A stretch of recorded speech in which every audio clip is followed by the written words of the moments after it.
Basketball fans, back with you guys. Thank you for checking in live with me, all of you basketball heads. You know what this is, unless you've been living under a rock. Tate's Take. I like to call it the best, the most educational, the most informational basketball content in the form of a podcast. Make sure that you go and subscribe. I can't stress it enough. That is essentially like the word of the day, the word of the week, the word of the month, the word of the year of 2021, and happy 2021 to everybody out there.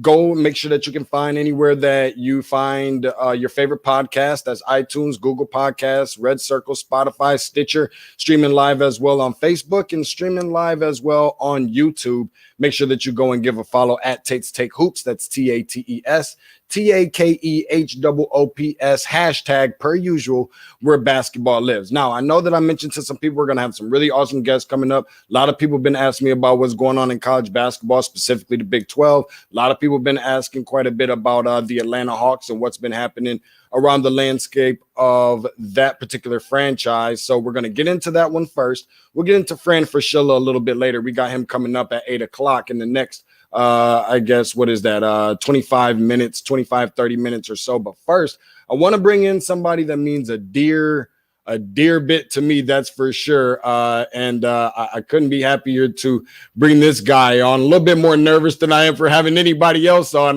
This guy is a really good friend of mine, obviously a really huge and really hard worker. And he's just meant a significant amount to me and my career, giving me some different opportunities that I've had with the Hawks and college basketball and other places. So I want to be able to bring him in so that people can get an idea of who he is. That is none other than my good buddy, Mike Conti, who's joining us now in the locker room, the award-winning TV and radio sportscaster, Atlanta Hawks commentator for WZGC-FM, Sports Talk Radio 92.9, The Game, and the Atlanta Hawks Radio Network. Mike, thanks for joining me, man, especially such last-minute notice. How are you? And the draft night co-host of Deshaun Tate on 92.9 The Game's draft night coverage. That I think should be first and foremost, as far as I'm concerned. Don't oversell it, Mike. Don't oversell it. I'm just happy. It's good stuff. I love chopping this up with you, man. So this is going to be a lot of fun. I'm looking forward to this. I'm just really happy to have you on and obviously being in this position to be able to welcome you onto the show. And obviously we're going to talk a lot about the Atlanta Hawks. First of all, let me say this. Let me see, what shoulder is it? Over this shoulder, as you can see, my Michigan State basketball. That looks familiar. Yep. Yeah. Yeah, Mike Conti gave me that as a gift, an autographed basketball by Tom Izzo. So you guys know if it's a house fire, I'm not sure who's all listening, but if there's a house fire, you better believe that's the first thing I'm going to. I want to ask you about, obviously, with the Atlanta Hawks, this being a team that started out 3-0. They won 4 of their first 5 games, gained quite a little bit of national attention early, then 3 consecutive losses to teams that didn't make the playoffs. Mm-hmm. Why and how exactly did that transform? Yeah, I think they were really 3 different situations. And honestly, Tate, I think we've underestimated Cleveland and the Knicks a little bit. We'll get into what happened last night with Charlotte in a second. I really like the Knicks a lot. Julius Randle's gone crazy. I think Tom Thibodeau is the right guy for that team. And I think the Knicks now are 5-3. So I don't really think of that as a quote-unquote bad loss. Cleveland, Tate, Sexton always seems to dial it up when he faces Trey. Just kind of happens. Hawks are on the second half of the back-to-back.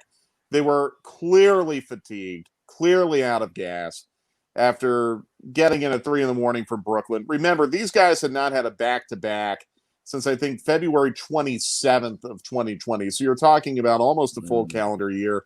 So the Cleveland thing, that's legs. I take nothing from that.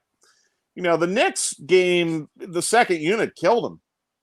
And, that's been a big point of discussion. What's gone wrong with the second unit? The Hawks supposedly have all this depth. Why is the second unit struggling? Well, the second unit really is barely able to play right now. Rondo's been out. And I think you've seen a real drop-off when Rondo has not played or in games where he has played where he comes out. I just think there's a drop-off. The offense seems to move pretty efficiently with him, and defensively, I think there's been a pretty clear drop-off, too. That's not an indictment of Trey. It's just Rondo's a better defender than Trey, and that's totally fine. But you haven't had Gallinari, you haven't had Dunn, you haven't had Snell, you haven't had Okongwu. Arguably, their three best defensive players have been unavailable. Bogdanovich has been very disappointing. So your second unit really let you down against the Knicks. That allowed New York to kind of claw back into the game. And then I wonder maybe if Lloyd Pierce stuck with that second unit a little too long, where when the first group came back in, there was almost this panic and they got out of their offense. That's something Kevin Herter talked about a little bit on Tuesday, how they may have panicked and gotten out of their offense a little bit and just settled for some quick threes, and they got very, very cold. Last night against Charlotte, I guess in a way it's encouraging that, you came back from 24 down to take a lead in the fourth quarter. And Tate, when you get into a big deficit and you finally get over that hump and get that lead, you see it all the time, how you've expended so much energy to get back in the game. Once you finally get that lead, it can go away very, very quickly. You also had this really kind of odd, peculiar night from Trey, where he only took 9 shots, which is, I looked it up, the fourth lowest shot total of his career in any game.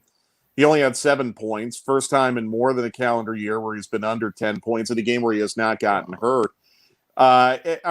Crossing the half-court line and just passing and standing at half-court all night. So I don't know what was happening there. Lloyd Pierce said it had a lot to do with defense, and they were face-guarding Trey and blitzing him and Terry Rozier and all that. But I think we saw that when Trey is passive in the offense, then the Hawks, they're going to struggle a little bit to find a secondary scorer. Now, John Collins did a pretty good job, and Herter did an excellent job off the bench. But it was just a really, really weird night. So 3 very different situations, Tate. I think the loss that may have been the most alarming of the 3 was to the Knicks, but the Knicks are 5-3. So is it really that bad of a loss? I'm not sure yet. Yeah, very improved Knicks team, to say the least. And obviously, Emmanuel Quickly, a rookie out of Kentucky, has been playing really well. I mean, who wouldn't want to have an energy player like a Mitchell Robinson on their roster and everything that he brings for them? Who's the team or who's the player, rather, on this team that's like, you know what? We're 0-3 since winning 4 of our first 5. Like, I'm fed up. I've had enough. I refuse to kind of allow a downward trend, if you will. We've kind of come too far. Who is it, or who should it be? As far as who may be playing their way out of the rotation? Or just someone that's just coming out of that timeout, out of that huddle, and just saying, you know what, we can't afford these type of losses, or to these type of teams. If we're going to compete, then we have to. Everybody just come with me on the floor if you're ready to go to war. Who is that player? Yeah, sorry, Tate. Yeah, understood. No, it's okay. It should be Trey Young, right? It should be. I don't think it was on Wednesday, but it should be. Boy, that's a really, really good question. And I don't know if that player has emerged yet. I think it could potentially be Deandre Hunter. But I think, the one thing I'll say about DeAndre is you don't see hesitancy for him to take 3-pointers in big moments. And that's a good sign. And he's improved his 3-point percentage. I think his defense has taken a leap too. But that's a big ask of DeAndre Hunter to be that guy in that leadership role in his second year. I think Cam Reddish has a fearlessness that might make him fit for the role that you're discussing as well. But ultimately, it has to be Trey. If you're down by 2 in the final seconds and you need someone to take a shot to tie or win the game, it's got to be your best player, and that best player is Trey Young. And by the way, I think Trey will continue to be that guy for the Hawks. I think Wednesday was just a really, really weird night. Yeah, I agree with you on it. Should being Trey Young as well, but obviously having some help and guys having the same types of mentalities that he have, and not wanting to, go about losing games. Not that anybody wants to lose them on purpose, but just that putting a little bit more emphasis and urgency on coming away with adding a number to the left side of the result column.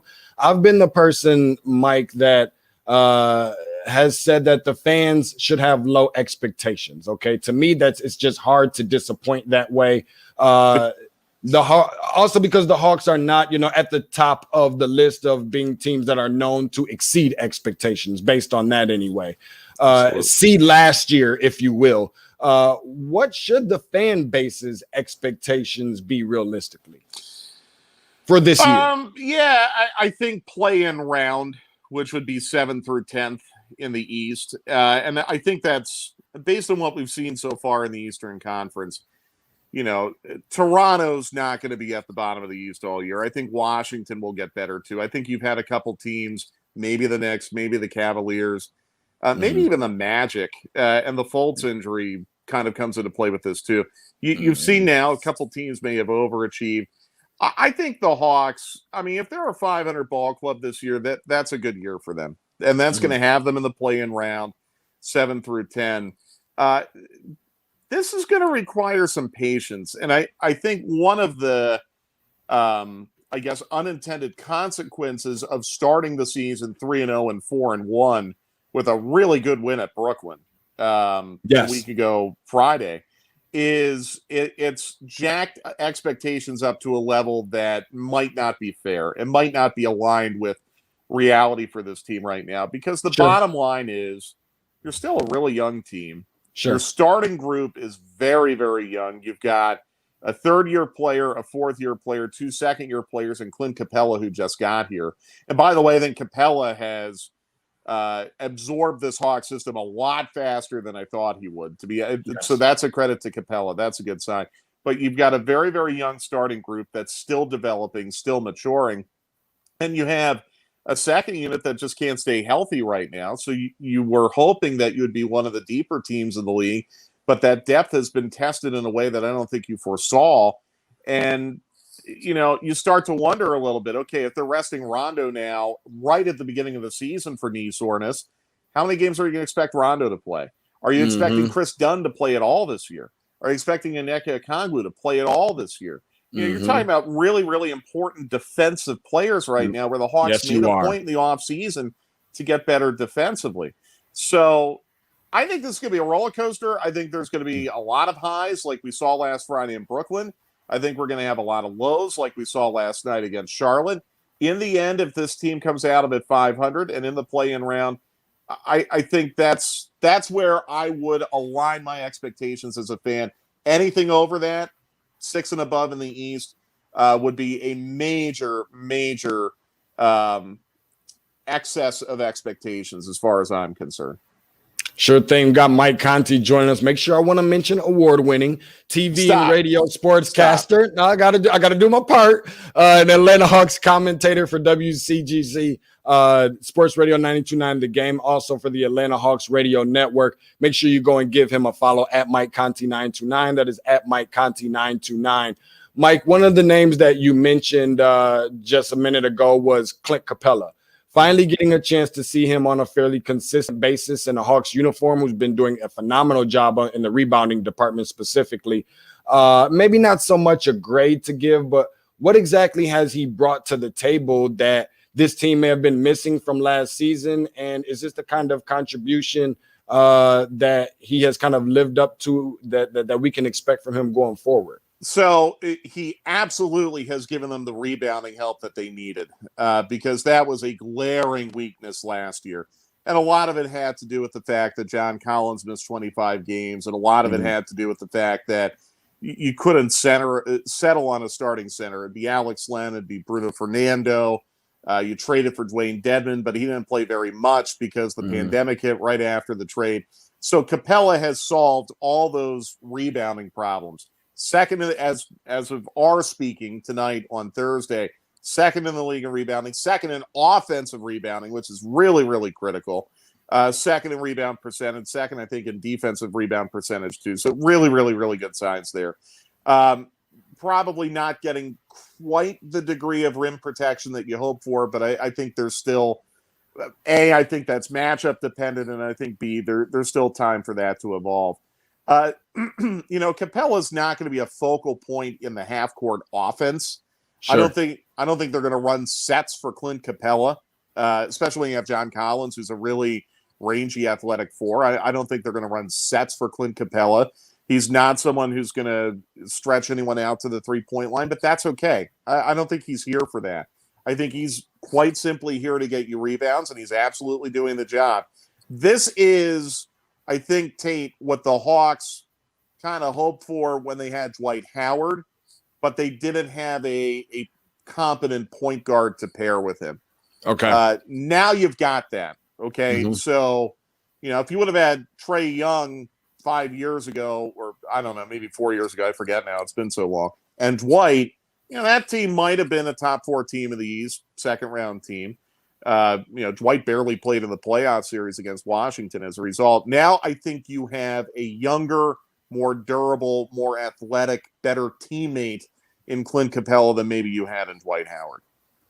Let me ask you this, Mike, in terms of, and maybe you can fill in the blank for me.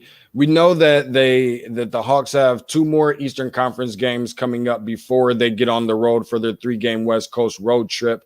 Those 2 games being at Charlotte this weekend and a home game against Philadelphia.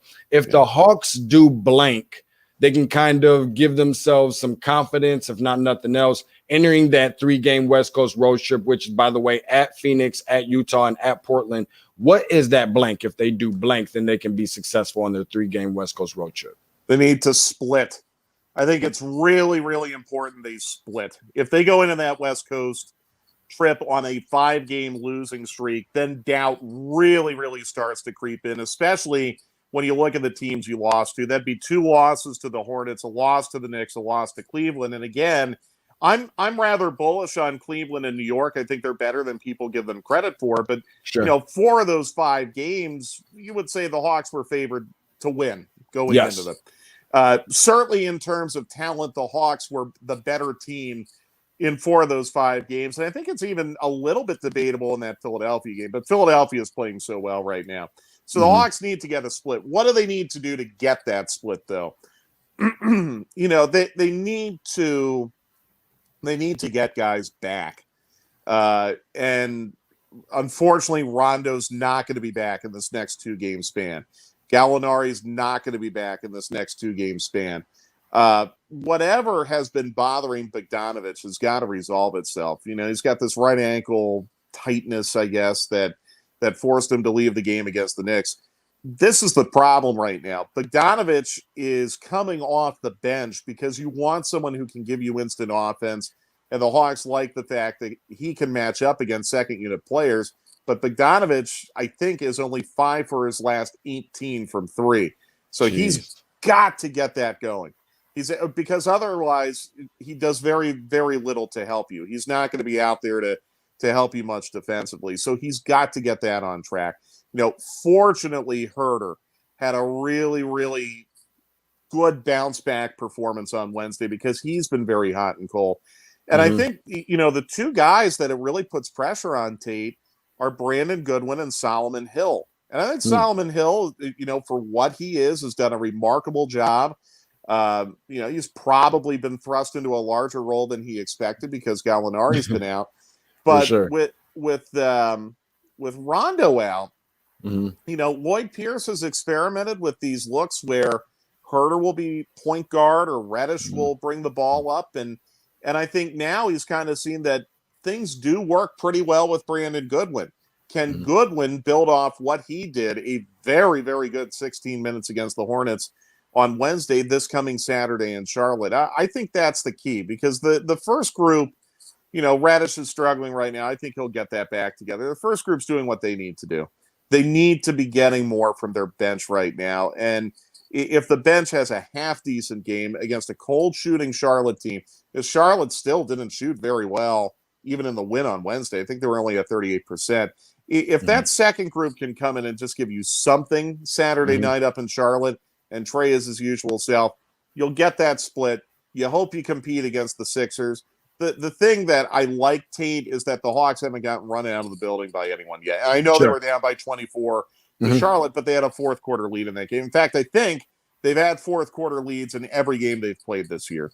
So they're competitive. I don't expect they're going to get run out of the gym. Mm-hmm. And no, I can attest to that and agree with you about that. I said that's, there's games you're going to win, there's games you're going to lose, but if not nothing else, you have to be a team that looks significantly better than last year.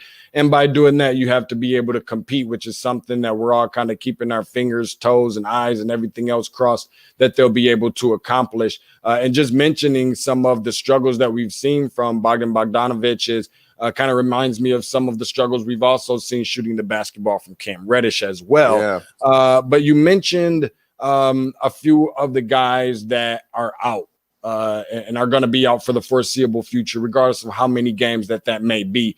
What are you hearing in terms of when we might be able to expect some of these guys to come back at the earliest? Yeah, good question. Gallinari, I guess, is going to be reevaluated next Friday when they're still out on the West Coast. So usually the way this goes is they'll declare a guy out, they'll evaluate them. If they pass that evaluation, then they kind of go into a, group or individual workout situation, but they don't immediately come back to play. I would think Gallinari is going to be out at least another week, but probably beyond that. Rondo, like I said, they're going to rest him for 2 more games. I think they're going to take him out to the West Coast. So I would imagine probably not much longer on Rondo.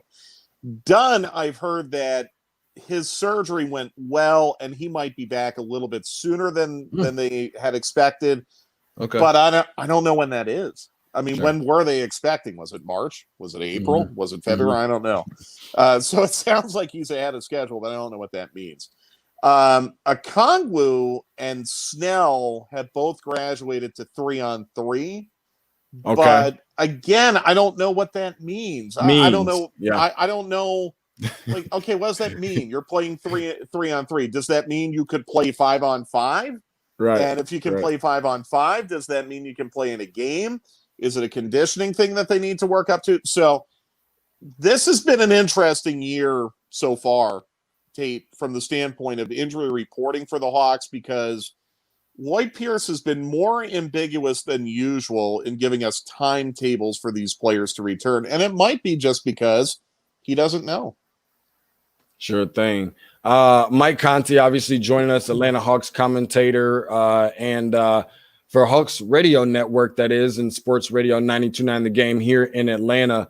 Let me ask you this, and I'm not sure if I'm the only person who have had some of these, I guess, alarming questions, if you will, best way I could probably put it right now, going into the season, even more so maybe now, of the kind, which Rajon Rondo that we will see.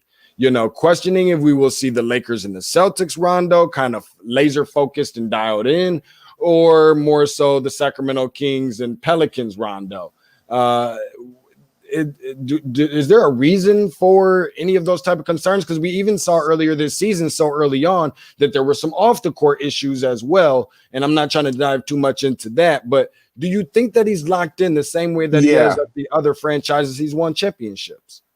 Well, he might be locked into that level. I don't know if he could play at the level that he played in Boston. That was so long ago. I mean, Rondo's obviously at the tail end of his career, so I don't know if he'll ever be able to play at that Boston level again. What I see, though, Tate, is Rondo being very vocal, very verbal in timeouts, very verbal during games, to the point where I think he got admonished in Brooklyn by a referee for talking too much and being too close to the sideline when he was on the bench. Wow. Okay. I'm seeing him do a lot of the same things that I saw Vince Carter do last year.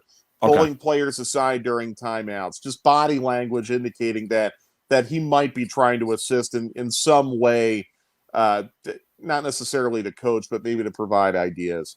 And I've seen him have those interactions with Lloyd Pierce as well. And these are games in which he has not even played.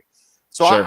I think he is really dialed in. I think he is really focused. And when he's had a few opportunities to play, I mean, we're seeing Rondo take jab step threes and throw like underhand Harlem Globetrotter passes and stuff just like that. Shooting in general, Rondo. Right. I know. Yeah. And focused and dialed in defensively. So no, as of now, Tate, I don't have any of those concerns about Rondo. I understand where they come from because you're right, in New Orleans and in Sacramento. I mean, there's a reason why Rondo's played for a lot of different teams over the last couple years. I don't see that yet. And I don't really expect we're going to. I believe him when he says that he really likes exchanging ideas with Trae Young because he feels like he can learn from Trae as much as Trae can learn from him. Good deal. Wow. Mike, my phone, email, text message, calls, everything has been blowing up with this, what appears to be $1 million question. And I don't know per se if you know it, but I will ask you your thoughts on it. Will and should, because I'm telling people, I don't know, but we're bringing Mike Conti on. He's going to give you his thoughts.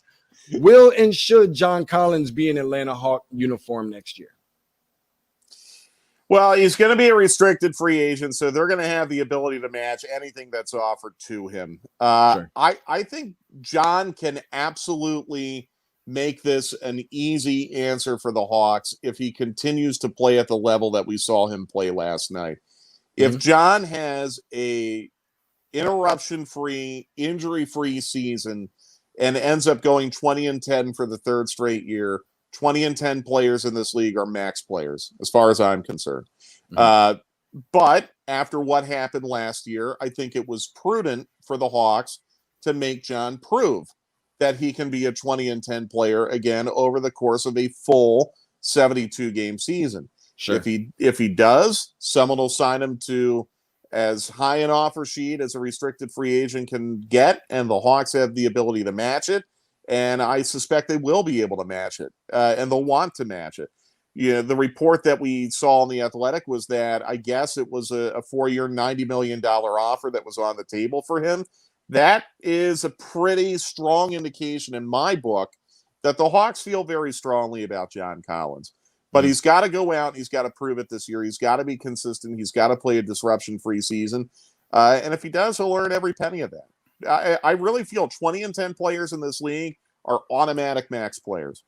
Yeah, that makes for a really good point. I know a lot of people have concerns that, hey, when you look up in the dictionary, max players, you probably the name or the face John Collins doesn't necessarily come up, but I can name a whole bunch of other players that are not giving the contribution that John Collins does on a pretty consistent basis, that is getting that nice amount of chunk of change. About 1 or 2 minutes left with you here, as I have just one more question for you, Mike. We got Fran Frashilla in the green room, so looking forward to him coming on with us, talking some college basketball. Last but certainly not least, this has been kind of an Achilles heel of sorts for the Atlanta Hawks last year, specifically poor defense and three-point shooting a year ago. How much do you think that they have improved on that already, and how much more room do you think they have to go?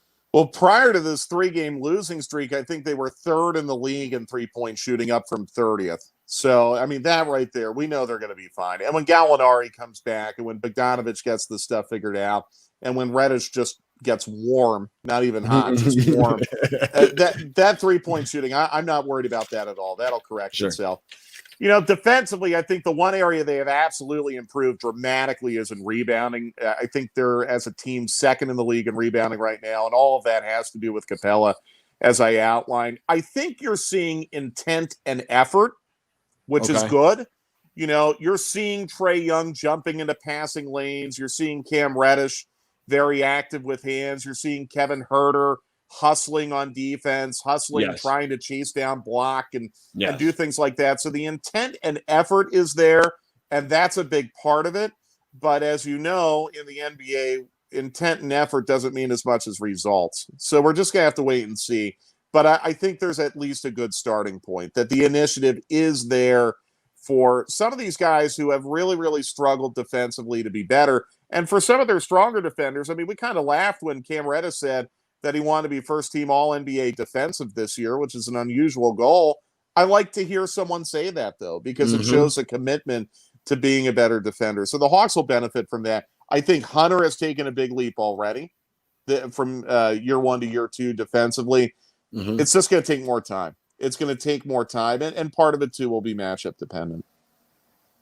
Atlanta Hawks commentator from WZGC FM Sports Radio in Atlanta, 92.9 The Game, and Atlanta Hawks Radio Network, the commentator himself, dare I say, hardest working man in the business and award-winning TV and radio sportscaster, Mike Conti. Make sure that you give this guy a follow. You guys keep talking to me about Hawks. Give this dude a follow. He knows his stuff at Mike Conti 929. My good buddy again at Mike Conti 929. Mike, thank you so much for joining me on the night. All right, Tate, let's do this again. This was fun. Looking forward to it. That's Mike Conti that was joining us there, and very overly grateful and thankful and appreciative for him to come on over and share some of his knowledge, his passion, his expertise on the Atlanta Hawks. And I want to make sure that I give this somewhat of the quickest and fastest transition that I possibly can, because you know what? I've been efforting to get this dude on the show for quite some time, and I got him, and it's official. I see him in the green room, and as I get ready to bring right now, do have a very special treat here to the show is Fran Fraschilla, former MAAC Coach of the Year and college basketball studio analyst from ESPN. Find him on social media, specifically on Twitter at Fran Fraschilla. That's at Fran Fraschilla. Fran, thanks so much for joining me. How are you? Deshaun, it's a pleasure, man. You did track me down. We had to figure out a good schedule for me, but I've been doing some games this week and traveling, and you got me. I'm glad to be on with you. No, I'm glad that you had the opportunity to join me as well. And I want to start things off. It's going to be obviously a lot of college basketball based and quite a bit of some Big 12 as well. But I want to start off with this first and foremost. I'm curious to know who is truly, at least in the mind of Fran Fraschilla, maybe not what we see on the AP poll rankings for week 7, who is truly the third best team nationally? Because it seems like right now it's Gonzaga, it's Baylor, and it's like everybody else. Who do you think is that third best team in the country right now, even if they don't have that number next to their name? Well, it's really funny because I would have told you I think Villanova would have been the team that I would have mentioned among a few others. But they're on a COVID pause right now where they've had to cancel 3 games. The team that's playing as well as anybody in the country right now, Deshaun, is Michigan. Juwan Howard's team's been sensational. This kid out of DeMatha High School, Hunter Dickinson, is a 7-footer. And in an era where we talk about the big man being a dinosaur, not in college basketball, this young man has already shown some incredible skills for a freshman. And so I really like Michigan. I like Isaiah Livers. I love the job Juwan has done. A lot of people were skeptical of that hire because he's an NBA guy with no college experience. But when you think of first the incredible career he had, mostly with the Miami Heat, and then you think a guy that made that much money, well over $100 million, decided to become an assistant coach for Eric Spoelstra and pay his dues as a grinder in the NBA, and then gets a chance to go back to his alma mater. It's someone that's committed. And he's been around great coaches with Pat Riley and certainly Spoelstra, Stan Van Gundy. So they're really good. Obviously, Iowa's really good on the offensive side. Really impressed with them. Again, Villanova. I'm a little partial to Villanova because my son Matt is the video coordinator there. Okay. Yeah, so that's kind of cool. But I think after the first 2, and I did see Baylor play last night in person against Oklahoma. After the first 2, I think there's 4 or 5 teams in that range that you can talk about, potentially as the third or fourth best team in the country. Maybe Wisconsin, who's awfully good this year as well. Another team that's played good basketball. Yeah, and I don't know how much I'm showing my age or not, but you're talking about guys like Juwan Howard. I remember when he was playing for the Washington Bullets at that time, which is crazy to even think of now, I guess. Well, you remember he signed a big deal in Miami. I mean, he was one of those first mega contracts. And so, give him credit. But give him credit because he could be, like Patrick Ewing, he could be sitting on an island somewhere, sipping Mai Tais. And instead, Juwan went back to his alma mater where he is doing a great job. Yeah, he went back to his alma mater, much like Patrick Ewing, Penny Hardaway doing the exact same thing. At one point, Chris Mullen, and I think a couple other guys as well. And not to mention that Michigan's got the, as currently, I think it still stands as the #1 recruiting class coming up for next year as well. We didn't have the opportunity to see Gonzaga against Baylor. Okay, Gonzaga getting 63 first place votes into Baylor's 1. I'm not sure how much Baylor really has a case even if you want to touch on that. But they don't. They don't. They don't. I saw Gonzaga last weekend. I called their San Francisco game. Both coaches are close friends of mine. Okay. And both coaches are very close to each other, which is how they kept trying. How hard they tried to get that game to be played. Yes. And no, I think Gonzaga, Deshaun, is the best team in the country, clearly. In fact, I said on TV last week, I think they're going to be undefeated going into the NCAA tournament. I really do. I just don't think they're going to lose a game because if you think about it, going to St. Mary's and BYU this year, two tough places, are not going to be the same without fan support. So they're basically going into somewhat of a neutral environment. I think they're going to go undefeated. Their three top players are all first-team All-American level. When you talk about, Jalen Suggs, the great freshman, Drew Timme, the sophomore, and Corey Kispert, the senior guard. And I know both teams well. They are a cut above everybody.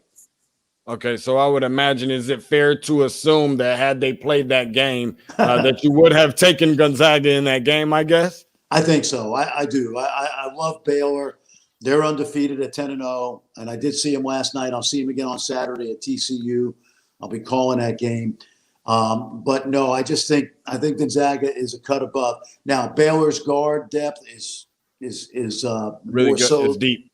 It's deep, no doubt.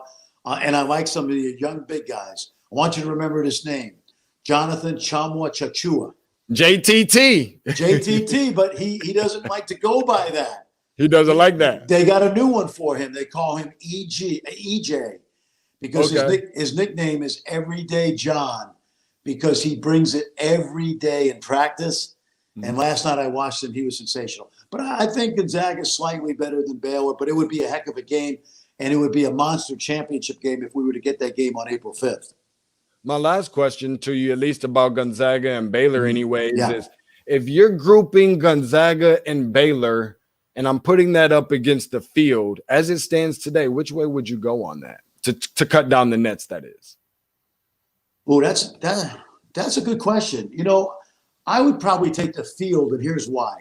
Okay. Those two teams are the best teams in the country, and they will be over the course of the regular season. But I've been around basketball enough to know that when you get to March and April and it's one and done, and especially this year with all the craziness, with who knows what Indianapolis is going to be like, who knows how COVID will affect some of these teams, including Gonzaga and Baylor. Sure. I would probably take the field because of that. Okay. Because you can have the one bad game and get knocked out after being like Kentucky 38-0 and 15. You know what I mean? Or trying to think of who was undefeated going in. I know UNLV was undefeated in 90-91. I don't know if you're that old, you remember when they smacked Duke in 90, right? Yes, and then turned around, And with a freshman by the name of Grant Hill to go along with Bobby Hurley and Thomas Hill and Leitner, Duke came back and won. So, they're the two best teams, but if it's in a one and done situation in March, I would have to take the other 66. You mentioned two teams that are obviously blue bloods, one being Duke, the other one being Kentucky. Over the course of the last 48 hours, I think they were in some nail-biting situations. North Carolina's in that conversation with their big win over Miami the other night as well.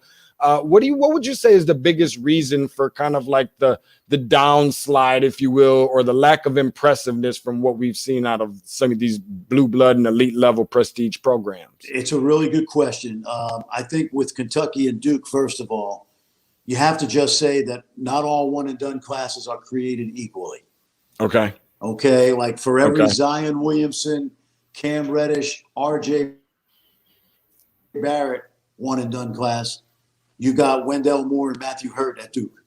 Good players, sophomores now, but not in the level of an Anthony Davis, a Michael Kidd-Gilchrist, a Zion.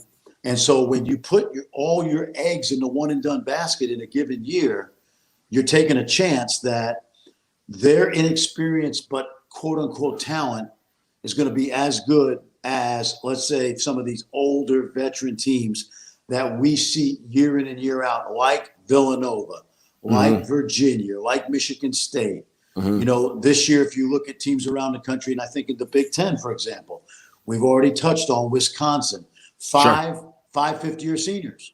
You know, at Kansas, because they're going through probation right now, or the potential coming up, they don't have any one-and-done guys because kids don't want to go there thinking they may go on probation.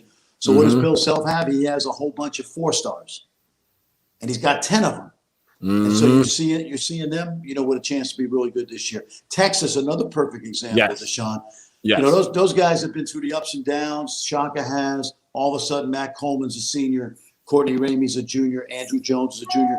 So I think what's going to happen, to get to the backside of your question, and I'll put it this way, I honestly think you're going to see Kentucky and Duke not necessarily dip into like the top 75, top 100 range kids, although they should. I think you're going to see them taking transfers and graduate transfers in the future to augment those young one-and-done guys. Because next year the NCAA rule changes and any kid can transfer and be eligible right away. And I think what you're going to see in Kentucky, they're going to have to get old. They're going to have to get old and stay old. They're going to have to go. A lot of these teams have done. Yeah. Yeah, and I know. I've covered. Yeah. Go ahead. I'm sorry. No, you go ahead, Sean. Yeah. No, I've you know, been covering Georgia and Georgia Tech for quite some time. So hearing the getting old and staying old is something I've been hearing quite a bit over the course of the last few years, specifically from the head coach of Georgia Tech and Josh Pastner. And we've got Fran Fraschilla in our locker room now, former MAAC Coach of the Year, college basketball studio analyst. He covers it all in the international level. We'll ask him about that a little bit later, as well as draft analysis, the whole nine. Hey, Big 12, you know, doing beautiful, wonderful things, primarily Big Mondays, Big 12 broadcast analyst. I want to stay within the Big 12 right now and ask you about a guy who you just mentioned that goes by the name of Shaka Smart. Yes. He is one that I want to ask, what type of season or postseason result do you think that he needs to have to kind of assure that job security and make sure that he can return to Austin? Because I've heard so many different rumors fluttering and swirling around about maybe being on the hot seat. Granted, he's at a program that doesn't have the exact same expectations that Tom Herman did. But what exactly kind of what exactly kind of turnout do you think on the season that he needs to have to kind of solidify that he will be returned? Well, you're in SEC country, so you'll understand when I say this. But when you're coaching basketball, when your football team is bad, you have to be good. That's how you keep your job, okay? Because the fans need something to support, right? And in Shaka's case, and I say that half jokingly, but it's kind of true. Like, the fact that Shaka has a Maui championship this year. They won it in Nashville, North Carolina. The fact that they just smacked Kansas on the road by 25. That I did the Villanova game where it was a one possession game in Austin. They've been very impressive this year, and I think they're going to stay impressive. I think this is easily the best team he's had. And you got to remember this about Shaka's team: 3 straight years he lost a one and done big man to the NBA. Yes, not necessarily unexpectedly. But I'll say I didn't think Jared Allen was going to come out after one. We thought Mo Bamba would. We certainly didn't think Jackson Hayes was, because he wasn't even, you know, the best player on his high school team. Correct. You know, and so like he had some bad luck, but he's got a couple of recruiting classes that have grown up. And when I mentioned, you know, Matt Coleman and Courtney Ramey, Andrew Jones, now Kai Jones. Kid that tremendous young talent from the Bahamas. Greg Brown III, high school All-American, having a good year. So I think I'll be surprised if Shaka's team is not going to have a really good regular season and then a good run in the NCAA tournament. And I think that he's already doing enough that there's no way that he won't be back as the coach. If anything, we can look back on this like we have, say, a Coach K years and years ago when they were trying to get rid of him at Duke. And you wonder, like, they really tried to fire this guy, you know? So I'm hoping that's the case with Shaka. He's one of my good friends. He's a tremendous role model. He's a great human being, and they're having success. Yeah, I'm a little bit jealous because he actually is able to grow his hair out and make it look halfway decent. How do you think, or how should you think that the NCAA and those that are responsible for seeding and so forth, will gauge and evaluate some of these teams, considering so many of them have been consistent with, canceling games due to COVID, like Duke and Villanova and so forth. Yes. How do you think how do you think that they will determine who will be seated where? And even right now, not even sure. How do you rank a Villanova and keep them at 3? And for teams like Duke, who didn't play for a whole month, sat in the top 25, how do you think that should be evaluated? Carefully. It's going to be different this year. There's no question. The power rankings probably are going to be a little less meaningful. It's going to take the eye test on the part of the committee. It's going to take a team like, let's take Kentucky for a second. Okay. Now that schedule, when we look at it, is not overly powerful because Carolina's not as strong as they've been.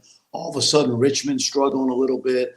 Mm-hmm. But when I look at Kentucky versus a Texas Tech who has lost to Houston, lost to Kansas, played nobody out of conference, Stephen F. Austin maybe, or Pine Bluff. Kentucky's under 500 schedule right now is tougher than Texas Tech's. Mm-hmm. And so I think what you're going to see is some 500 teams in the field. You're going to see some teams that only play 15 games in the field. And it's going to be strange. We all know that. We expect it to be strange. We just have to hope the committee has the good common sense to kind of evaluate everything, the eye test, the computer analytics, and just hope we can pick 68 good teams for the tournament. And again, there's going to be some squawking, Deshaun, as you know. But I think we all kind of signed up for this season. Like we all said, let's just have college basketball, some way, shape, or form. And so it's not going to be the same until we get back to normal. But I just want them to be playing in March in Indianapolis. One of the teams that you mentioned was Texas Tech, and obviously it's just coming out, I think, as early as today with a top 50 kid who's a freshman just coming in this year, Namari Burnett, who's, I think, originally out of Chicago, I want to say. He is. He is. Yeah, he is. Yep. Deciding to enter, I guess, the transfer portal at this point. So it'll be interesting to see exactly where he will land. A couple more minutes with you here, Fran. Really appreciate you for joining us. Yep. College basketball studio analyst at ESPN. Give him a follow on Twitter. You see his handle there at the bottom. Who is the Final Four contender maybe that nobody's really talking about right now? Well, that's a good one. I got to think about that. I'm going to try to think of every league in the country, seriously. And I think by now we wouldn't have said Texas a week ago. Sure. And now, or maybe even Michigan, maybe. I don't know. Yeah, exactly. So now all of a sudden, if you say Texas and Michigan, you go, wait a minute. If you watch them this week, they look like Final Four teams. There's no question. And then, I'd have to think about that.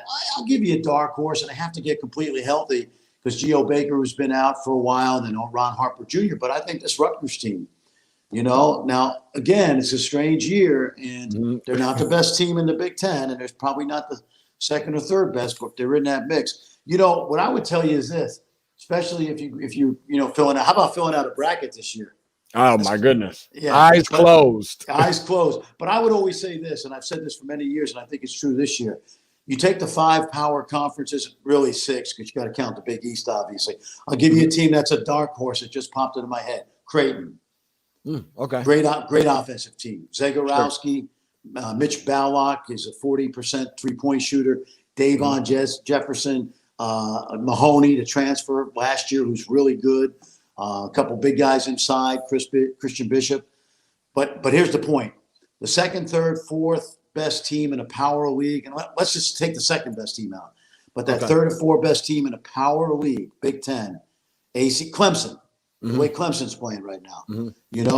Those are the kind of teams that are the dark horse teams because, number one, they've been through the gauntlet in conference play against good teams. Yes, they have. You know what I mean? And they're tested. And they're not going to be backing down. Clemson's not going to back down from, let's say, Kansas. Sure. In an Elite Eight game. Clemson will have gone through the gauntlet of the ACC, playing Florida State, Duke, Virginia, et cetera. So those are the kind of teams I always think are dangerous teams.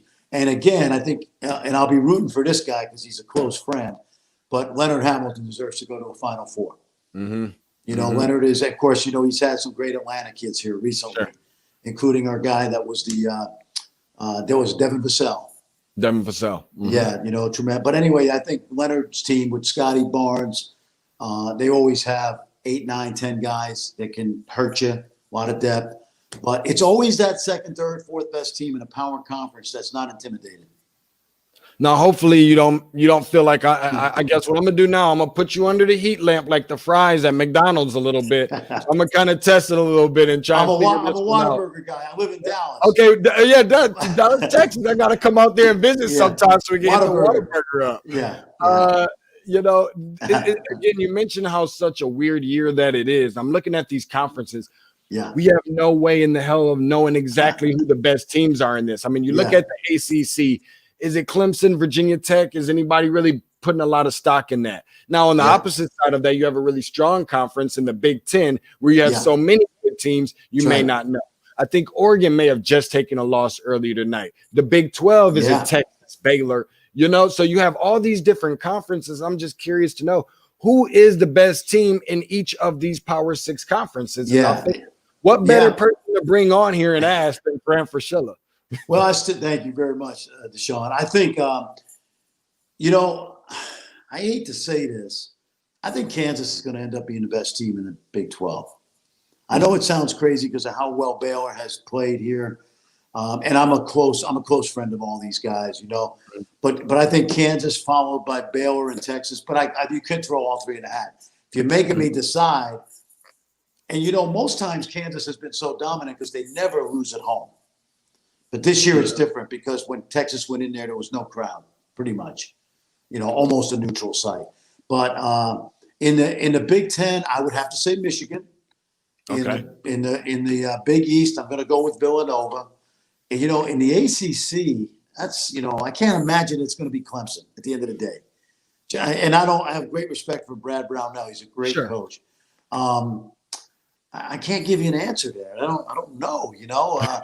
If I had to guess, I'd probably do what everybody else does and say Duke will end up winning. Finding a way, with the pretty good lineup with, the sophomores who everybody thought would be gone after a year, Wendell Moore and Matthew Hurt. In the SEC, I like Tennessee. I used to work for Rick Barnes, so I'm partial to Tennessee.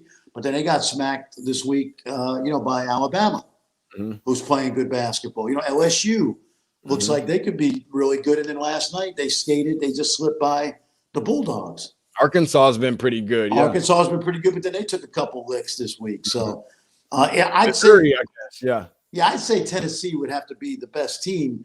They've got a good combination of veteran guys and a couple of precocious young freshmen like Jalen Springer and the Johnson kid from Tennessee, who's going to be a really good player. Keon Johnson, man.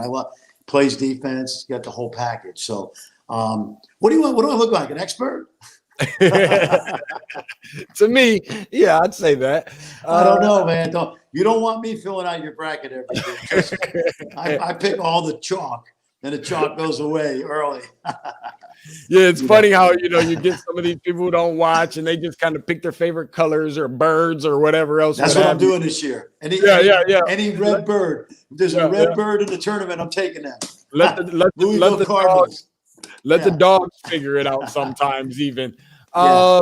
Which is the mid-major team that you think most likely or could make a deep run into the month of March? Maybe nobody's talking about this specific mid-major. I dare you to say St. Louis. Well, they already have some respect. Sure. But because of being ranked like at top 15 right now, I think they climb back in. And yes, I've seen them. The Jordan Goodwin kid is tough. They've got a big, strong kid up front. I can't think of his name right now, but they Hassan French. Okay. Yeah, but they got like 7 or 8 guys watching them play. I really like them. They've got another really good guard from St. Louis, but I like them. But we all know about them already, so I won't say them. Watch out for Boise State. Watch out for Boise. They've been playing really well. Derek Alston Jr., he's really skinny. His dad played in the NBA. I thought he might come out earlier, but he's a senior now. He's 6'11". Sneaky good. I like Boise's another team that I would say just keep your eye on. Mid-American Conference, nobody I can think of really that sticks out, but those are a couple right off the top of my head. Gonna get ready. I don't want to take up too much of your time, but we're definitely gonna get you out of here sometime really, really soon. Former head coach of Manhattan and New St. Mexico. John's. Yep. St. John's as well. Yep. We got my dude in here, Fran Frashilla. I want to ask you this because I can't get you out of here. I'm sure you may have or may not have seen what the background looks like. No, I can't tell. I'm on my phone. I should have put you. No worries. No what worries. You got back there? I've got my Sparty Nutcracker back here, my autographed basketball of Tom Izzo, and just a couple other things sprinkled in between. I got to get your overall assessment on the Spartans this year. Started out doing really well. Defense didn't look all that great. Questions at the point guard position. Yeah. Now starting out the new calendar year of 2021 and a 2-0 start, but it's the Big Ten. You're back-to-back conference champions. Everybody's going to have you highlighted and circled on their calendar.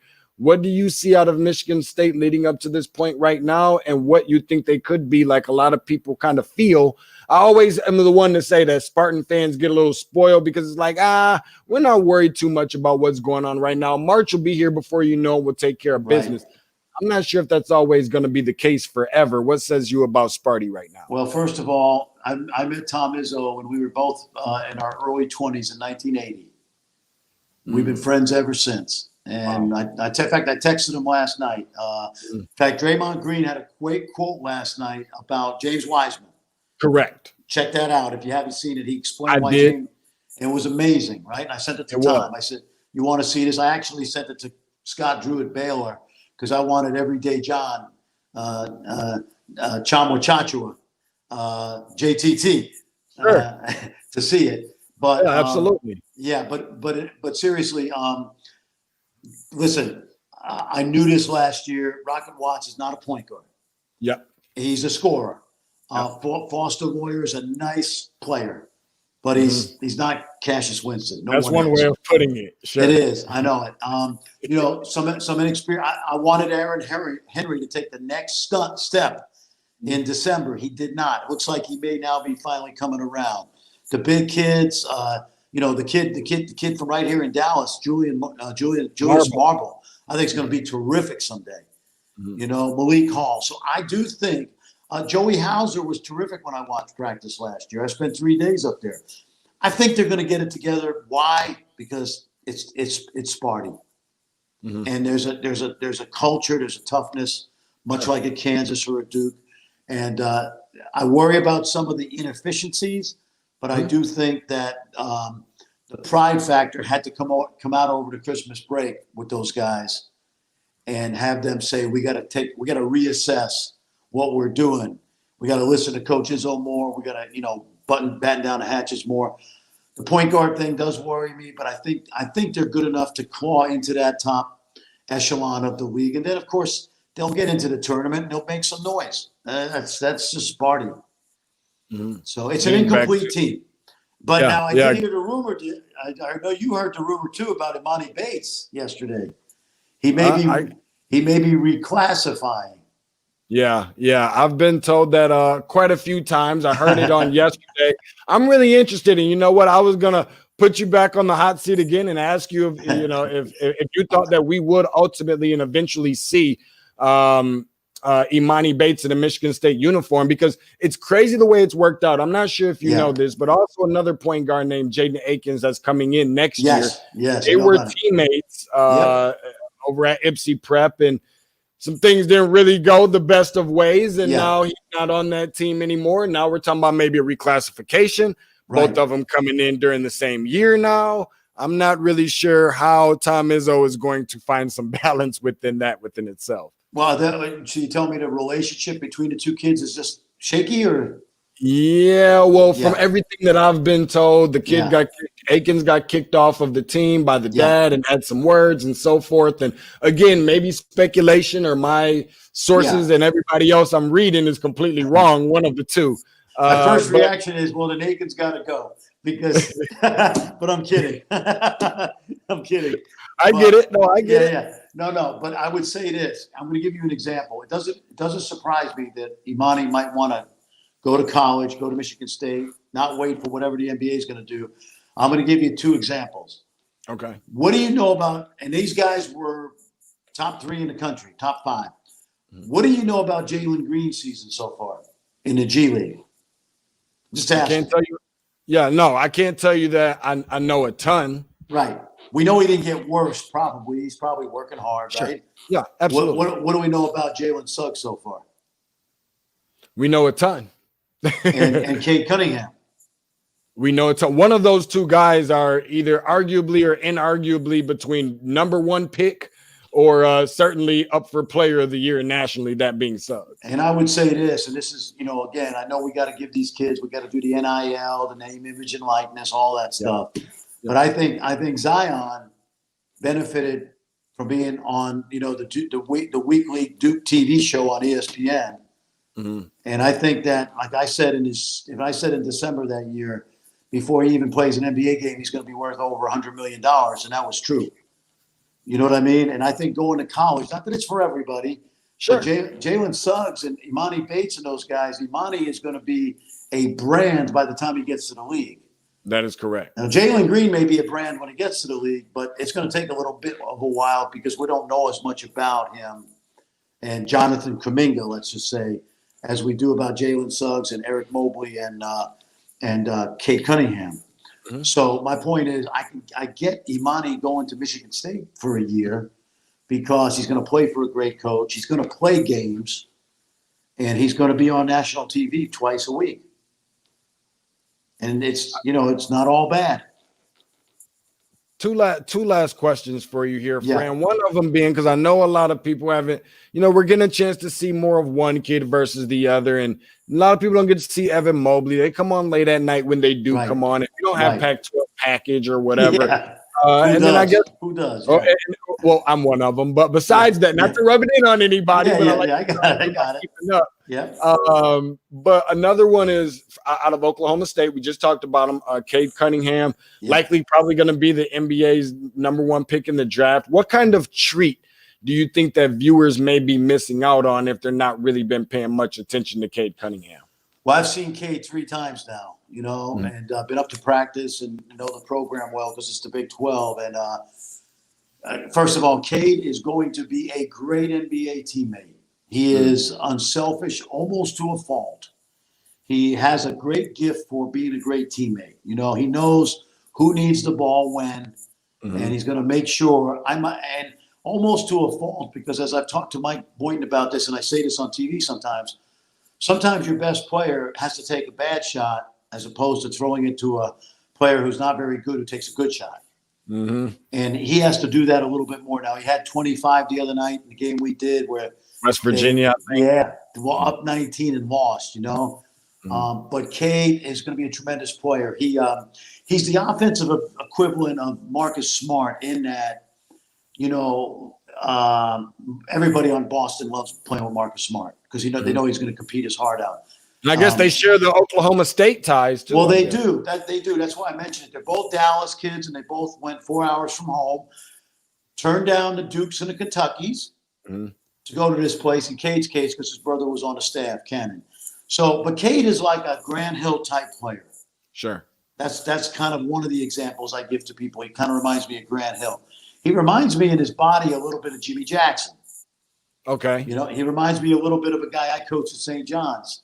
He's a little bit calmer than Ron Artest, Metta World Peace, but he's got that same kind of locomotive body. Mm-hmm. But now Jalen Suggs, to me, that's Chauncey Billups. Okay. That's a young Chauncey Billups. I had one guy tweet me the other day and say, well, he's more athletic than Chauncey Billups. I said, yeah, well, Chauncey's 44 now. But Chauncey was the number 3 pick in the draft for a reason. Mm-hmm. And so Jalen reminds me of Chauncey because Jalen Suggs is a two-way player. Sure. He's got, Chauncey when Chauncey was in his prime, was he a point guard? Was he a 2? Was he a combo? Or was he just a guard? Like the guys I grew up with. Walt Big Frazier. Guard. Yeah, Oscar Robertson, Walt Frazier, guys like that. And defensively, Jalen is a killer. And Eric Mobley, to me, is Chris Bosh. Okay. I don't think he's Kevin Durant because I saw Kevin Durant as a freshman at Texas, and there aren't a lot like him. But I'll give you Chris Bosh on Eric Mobley, which isn't bad. That's a likely Hall of Famer. My last question for you, Fran, is give me your best or your most memorable off the court that Ooh. can be shared on air Bill Walton story that maybe nobody's ever heard? I've been waiting to meet this guy for like ever and bring him on the podcast. I'm gonna get to it one day, but I gotta figure this one out. Let me tell you something about Bill Walton. I went to Maui 2 years with him and did the second set of games. Okay. And the Maui Invitational was sponsored by Maui Gym Sunglasses. I can only imagine at this point. So yeah, now I didn't realize. My wife said, "Hey, these Maui gyms are worth like $200 a pair. Don't be sneezing at this stuff when they start handing them out to you." So we did a promotion at the Maui Gym headquarters in Maui, and of course Bill was there, and he is incredibly gracious. Like he mentioned Maui Gym Sunglasses 300 times on TV during the week. And he just has a zest for life. What I would tell you about Bill Walton that I want your younger listeners to know, and because he is a great guy. Now, listen, there's sometimes when I'm watching the game, I got to kind of turn the sound down. I'm not going to lie. You know, if it's more than once a week, I go, oh boy, here we go. We're going to learn about the cacti of the Arizona desert, right? Or bike trails in Spokane, right? And so, but you may know this, but to me, and I've been watching basketball since 1970. I'm 62 now. To me, Bill Walton is one of the three greatest college players to ever play basketball. That is correct. I would say Kareem. I didn't see Russell at San Francisco, obviously. Michael was not Michael. We all know that. You know, I think Bill Walton and Kareem. I'd say Kareem 1, Walton 2, and I might be, you know, I didn't see Russell, so I can't really speak to that. But the guy was an amazing player if he didn't get hurt. Man, you know, he's one of the all-time greatest players ever, minus the injuries. I always enjoy that commentary, and I get into a good spot on the sofa when I'm up late night. It's only perfect to have him on for those Pac-12 games. You know, that's when you really appreciate him. When you watch the whole bunch of serious games that day. Yes. And it's late at night, and whether it's a Diet Coke or a glass of wine, and you're listening to Bill, and you're telling your wife, "Did you hear what he just said?" yeah, exactly. No, but he loves the game, and he loves the kids. And I had a son play in a game he did, and he asked every kid on the team about his family, where they were from. He knew everything about the kids.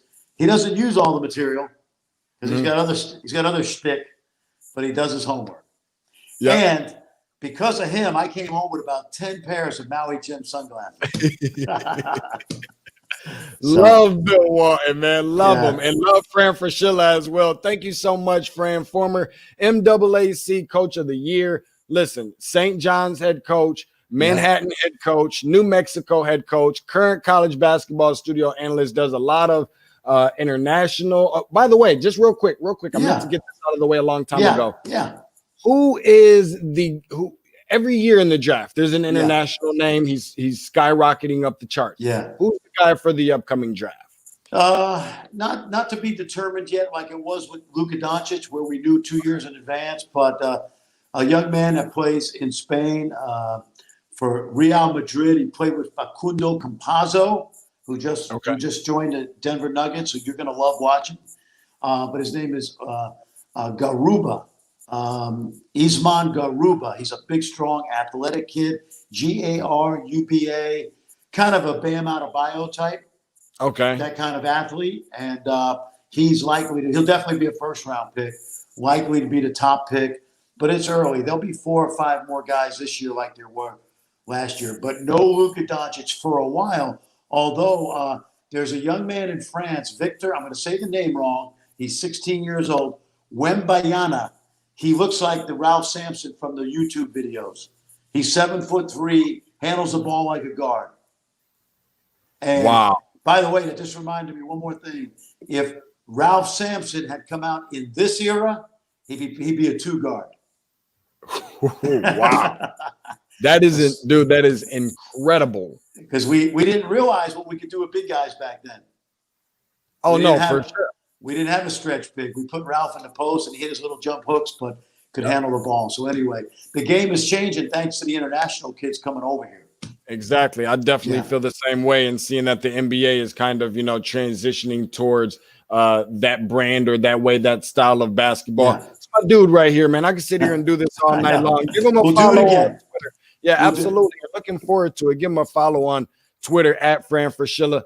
Fran, thanks so much for coming on. Looking forward to the next time. And we got to hook up over some Whataburger when I come to Dallas, or when you come to Atlanta, where I'm going to have to take you to one of the special clubs out here. You take me to the varsity, I'll be a happy man. Sounds good to me. Unless you can get me those lemon pepper wings, but we won't go. Can I? But I can't go into places like that. You take me to varsity, I'll be a happy man. We'll get them to go. Okay. All right. Okay. Sounds good. That's Fran Frashilla. Thank you so much for joining us, and glad that he had a chance to come on. College basketball studio analyst from ESPN. Overly grateful and thankful that he came on and shared some of his knowledge and his expertise, his passion, college basketball. Now you guys see why I love this stuff so much. It's just it's a way of life to an extent. So before we get up out of here, we're going to do this again. I think we'll have Dan Dockich on tomorrow morning. I have to wait and confirm that. But we will definitely see exactly if that's going to take place. To remember to follow on social media on Twitter to find out exactly if that will be a barbecue or if that will be a mildew. At Tate's Take Hoops, TATESTAKEHOOPS, hashtag where basketball lives. Also, subscribe to the podcast. You never know who you're going to get here on this podcast. Earlier today, you got Fran Fraschilla and Mike Conti. Want to thank them both for joining the show on today. Anywhere you find your favorite podcast, that being Google Podcasts, Spotify, Red Circle, Stitcher, streaming live on Facebook, streaming live as well on YouTube. And just want to thank everybody who have subscribed already.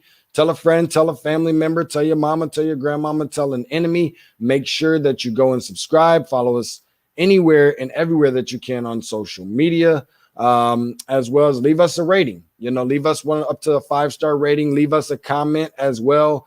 That's always accepted. Don't save it for the local sports bar, and don't save it for the local barbershops. You always can hear your opinion, make your opinion here rather known, and always have a place here on the show at Tate's Take Hoops, where basketball lives. I'll see you guys sometime within the next 24 hours in the event that we do have a chance to get Dan Dockich on. So keeping our fingers crossed, toes crossed, eyes crossed, everything. Until then, we'll see you guys then. Later.